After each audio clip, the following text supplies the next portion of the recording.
Вопрос от Ярослава Кноль. Ярослав, он молодой парень, стремящийся ученик. Сейчас по стечению обстоятельств жизненных оказался на службе в российской армии. И неизбежно, конечно, столкнулся с теми трудностями, с которыми, наверное, любая личность сталкивается в подобных условиях. Скажем так, низкочастотными вибрационными выражениями, с принуждением, и так далее. Я думаю, все могут это представить. В связи с этим у Ярослава возник вопрос, я сейчас его озвучу. Как сфокусироваться в ментальном теле и оттуда осуществлять контроль над жизнью личности, а не так, чтобы она раздиралась на части разными желаниями и страхами? Я пока и нахожусь между двумя и одним. То есть между желаниями и страхами и ментальным контролем личности. В итоге он сформулировал вопрос еще более емко и задал его так: как перейти на ментальный контроль личности? Начнем отвечать на вопрос Ярослава Кноля. Мы с ним достаточно долго общаемся через сеть, и поэтому нам достаточно хорошо известны его проблемы.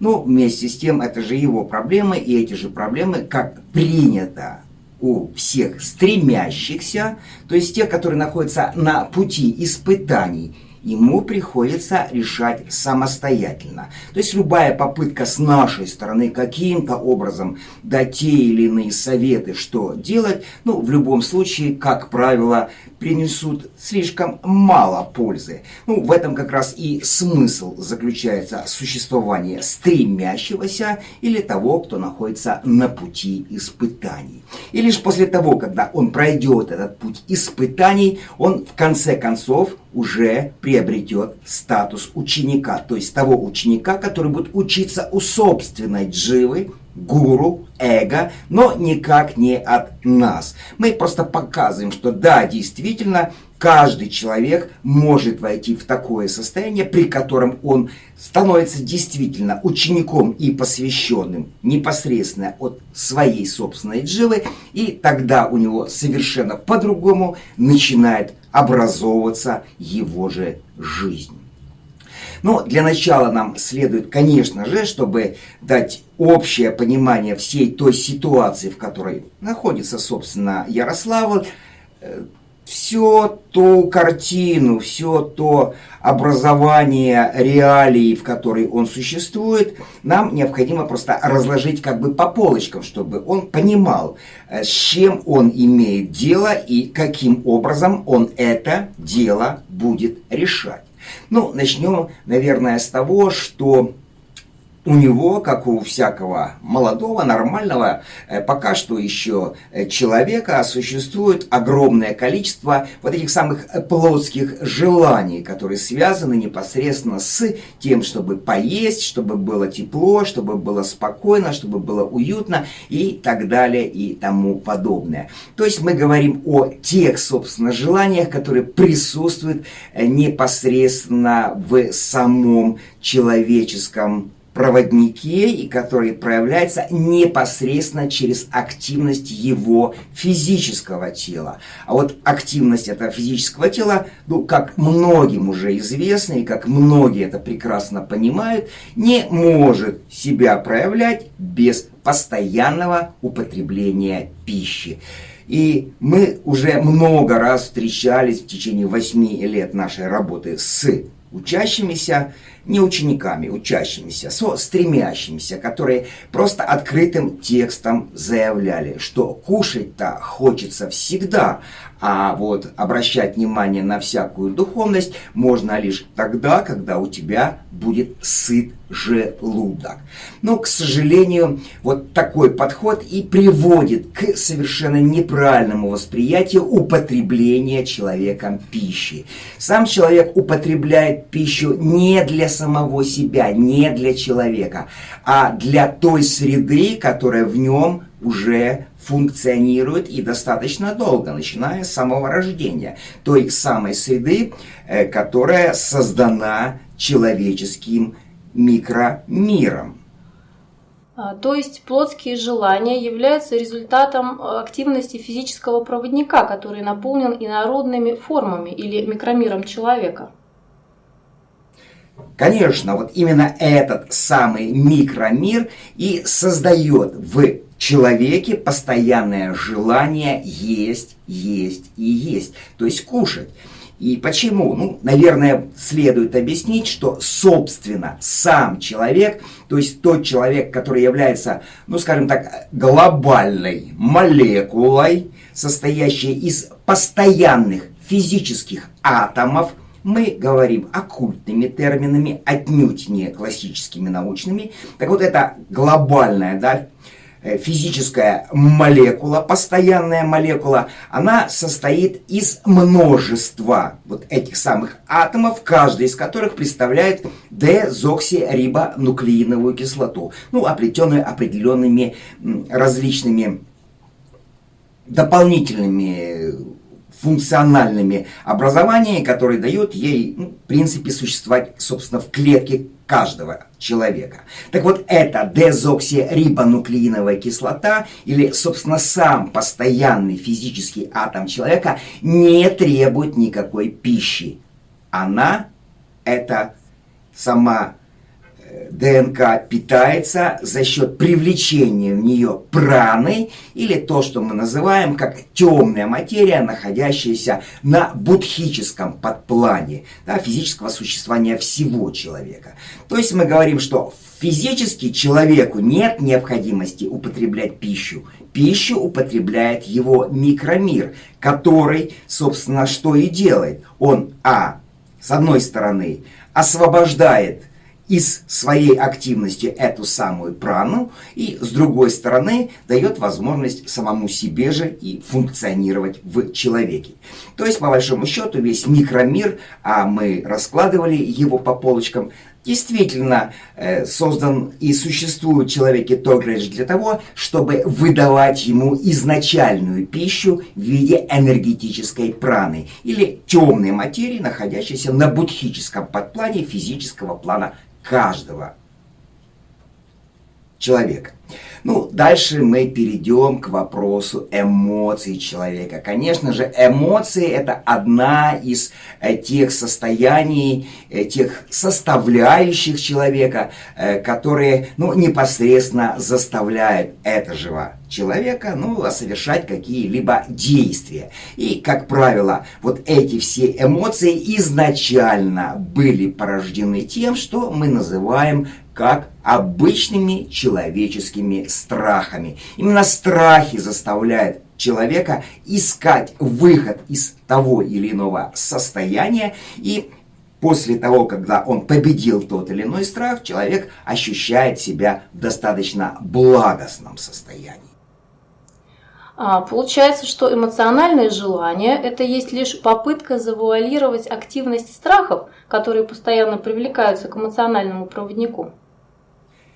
Непосредственно все, без исключения, страхи являются, ну, теми самыми энергетическими демонами, той дуальной частью падших ангелов, сюда проникших в реальное существование человека, которая непосредственно и заставляет этого человека выбирать между демоническим состоянием его существования и ангельским его существованием. И, конечно же, если человек понимает, что каждый страх создан определенного рода энергетической субстанцией, определенным образом сформированной, которая, ну, известна как демон, он тогда будет понимать, что этот самый страх, который в него проникает, является ничем иным, как продуктом существования этого самого демона. И стоит только избавиться от навязчивого притяжения этого самого демона, да,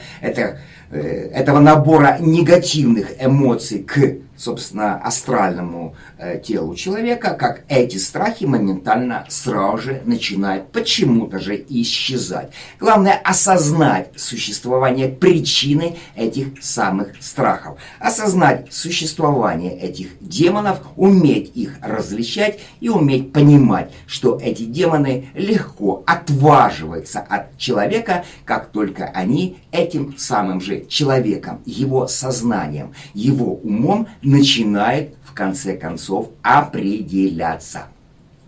Ну и теперь, конечно же, следующий уровень существования все того же обычного, да, трехмерного человека, которого мы все знаем, это уровень существования его в теле мысли, да, или в ментальном существовании его же личности.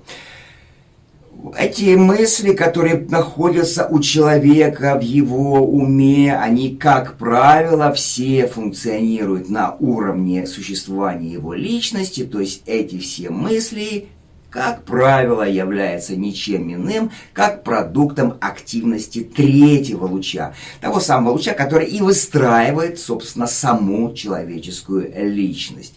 И осуществить как бы контроль собственной личности через саму же эту личность с помощью того же самого ментального аппарата, который присутствует в этой самой личности, практически невозможно. Это то же самое, как невозможно, да, починить какой-либо прибор или радио, не вскрыв его, не поковырявшись внутри и не поняв, что в этом радио, да, в этом приборе неправильно работает. Человек является таким же прибором. И иллюзия этого же человека, что он якобы сможет, не вскрывая самого себя, проникнуть, да, своими мыслями в существование этого прибора и починить его, проконтролировать его правильное существование, конечно же, является обычной иллюзией. Выходит, ментальный контроль личности – это чаще всего иллюзия. То есть нельзя контролировать то, в чем пребываешь. Контроль личности можно осуществить лишь с уровня эго, то есть души, то есть как бы сверху. Вот именно. И как раз на эту тему, буквально недавно мы открыли, когда рассматривали этот вопрос, мы открыли сайт Михаила Лайтмана, и один или одна из тех его слушателей, его учеников задают ему вопрос, можно ли, опираясь на собственные мысли и на состояние собственного сердца, прийти к правильному существованию человека. Мы как бы своими словами объясняем. И Михаил Лайтман объясняет, что можно только осуществить контроль самого человека, только лишь находясь на уровне Творца.